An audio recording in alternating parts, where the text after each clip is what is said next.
Yung pamilya na meron ka ngayon, pakaprotektahan mo na. At yung pamilya na meron ka ngayon, pakamahalin mo na. Dahil hindi lahat ng sandali, makakasama mo sila. Hindi lahat ng sandali, nandiyan sila. At hindi lahat ng sandali, nandito ka.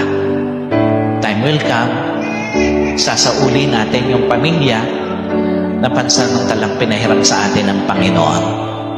At napakaganda, pag sinauli na natin ang bawat miyembro ng pamilya na pinahiram ng Panginoon sa atin, wala tayong regrets, wala tayong pagsisisi, dahil pinakamahal natin sila, minahal natin ng totoo, prinotektahan natin ng totoo, iningatan natin ng totoo.